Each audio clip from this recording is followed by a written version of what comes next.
Hi friends, welcome back for another Missing Stamps video. This is Cassie. Today we're going to be using the Jungle Ruins stamp set. This one is so cute, brand new, love it, love it. We're also going to be pairing that up with the Tiki Squares stencil.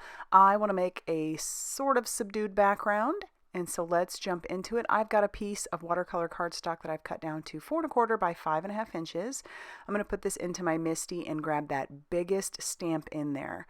Sometimes those big stamps can be a little bit intimidating, and so I just want to show you how you can make a background with it without having to color the whole thing. Although that's an option as well. So my cardstock is watercolor, as I said, and I'm stamping that image down with some VersaFine Clair Nocturne ink, which is waterproof. So if I did want to watercolor this, I could easily do that and not be concerned about those ink lines smearing or anything like that. So I'm stamping this a couple times because that watercolor paper is a little bit textured. And I like that. I think that works pretty well. So just going to make sure that I have that one area nice and stamped, and we're all good to go. So now I'm going to stamp out the image. My main image I want to use is that a darling little orangutan, and I'm inking him up again with that VersaFine Clair Nocturne ink onto some watercolor cardstock because we are going to watercolor. Before we get into that, let's do our background. Like I said, I sort of want to subdue this a little bit. So I've got some old paper distress spray stain, and that'll just put down just a base color of like a very, very light green. And I love the spray stains because they kind of give these little like flecks. And so it I don't know, it just gives a little bit extra texture. I'm going to tack this down to my Tonic platform and then use those strong magnets to hold down our Tiki Squares stencil. And then I'll bring in some Shabby Shutters Distress ink along with a blender brush, and I'm going to blend that all over that background.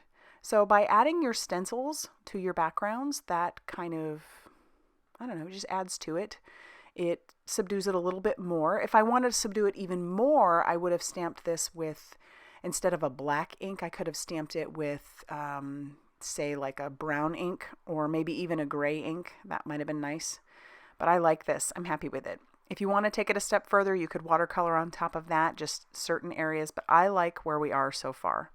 So now we're going to move on to coloring our orangutan.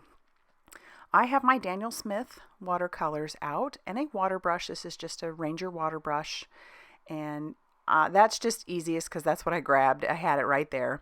And when you're working with watercolor, at least for me, I find that it does take me a little bit longer than using Copics, because Copics obviously are dry very quickly, and so you can move along pretty quickly. But with watercolor, it does take me a little bit longer. I always start with a wash of color that you just build up in layers. That's how watercolor works best. And so I'm putting down my first wash of color all over where I think I want that orange.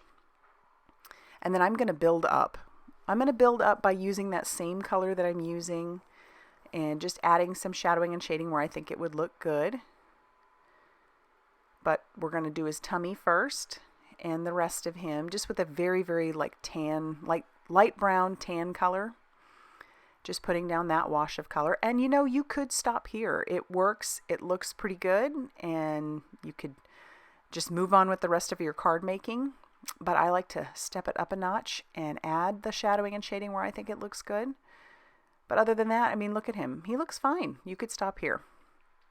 But again, I'm going to bring in that same orange that I already used, and I'm going to put down a line of it where I think the shadowing and shading would be, and then I'll blend that out. And any watercolors that you have would work well. If you have the distress inks, you could put those down, and you can use those to watercolor with.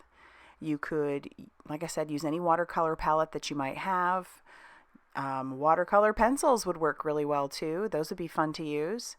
You just have a lot of options as far as watercolor goes. So I'm going to keep working and putting down that darker color and then blending it out. You'll notice that I keep wiping my brush off on my towel that's sitting there. That's just to get some of that excess color off and a little bit of the wet. So that way I can blend that color a little bit more seamlessly. And I'll just keep adding darker color. I thought that I was going to stop here because I thought that worked pretty well, but I end up bringing in even darker color. So while I'm waiting for that to dry, I'll move on to his tummy. And another thing I like to do sometimes while I am watercoloring, especially if you're first starting out, is I will heat emboss my image. So I'll use that same VersaFine Clair Nocturne ink, and then I'll cover that with a clear embossing powder. What that'll do is that will leave those lines all raised, and so it will provide little wells for areas for your watercolor, so you don't have to worry so much about making sure that each area is dry before you move on to the one right next to it. Whereas what I'm doing right now, I have to make sure that the area that I'm working on is dry if I'm working right next to it, because that color will bleed into each other. So that's what I'm doing. You'll notice I'm just going from section to section. Again, waiting for each piece to dry, and then I'll move in. And you could stop here, but I decided I wanted to make it even more dramatic, so I grabbed a darker shade of orange that I had and brought that color in and really deepened up some of those areas. But you could completely skip this. It's just, I could not help myself. I've been doing a lot of watercoloring lately, just sitting in front of the television with stamped out images and just watercoloring those images and saving those for later. But I love doing that. So now I'm going to fussy cut him out and leave a nice little white border all the way around him. And then we have to move on to our sentiment. So I've got some Pearblossom Press sentiment stock. I used an anti-static powder tool on that. And then I'm going to use some juicy embossing ink along with some fine detail white embossing powder. I'll ink up my sentiment with that clear embossing ink, stamp that down, and then cover that with the white embossing powder. Don't worry about that residue that you have from the anti-static powder. That will wipe away. You just want to make sure that when you're done heat embossing, you wait till that's dry and cooled down, and then you can wipe away any of the excess powder that you might have. I'm using my guillotine trimmer to trim down my sentiment, and then we're going to cut a slant on this one side of our sentiment, and then we'll be ready to start assembling. I couldn't help myself. I had to grab out an action wobbler, and if you're new to these, they're so great. They add an interactive element to your piece, and they don't add a bunch of bulk. So I'll peel off the release paper on one side, stick it down to my little orangutan, and then I'll peel off the release paper on the back of that, and then I can stick him down to our background, and then check him out. He moves. I love it. All right, I'll grab some 3D foam tape, peel off the release paper on that, and stick our sentiment down. And then I have to get a base ready, so I've pulled in some Tonic KRAFT cardstock. This is like 100-pound cardstock, so it's a little bit heavier weight. Cut down to 5.5 inches by 8.5 inches and scored at 4.25, so it will be a top folding A2 size card. And then I'm going to ink up another stamp from our Jungle Ruins so that I can stamp this on the inside. And I use some Hot Cocoa Memento ink. So we just have a little something on the inside. And now I can use my liquid glue to adhere down our panel to our card base. And then that is going to do it. You could add some embellishments if you want to, but I think the fact that this little guy moves around is great. And like I said, it doesn't add a lot of bulk, so he goes through the mail super easy.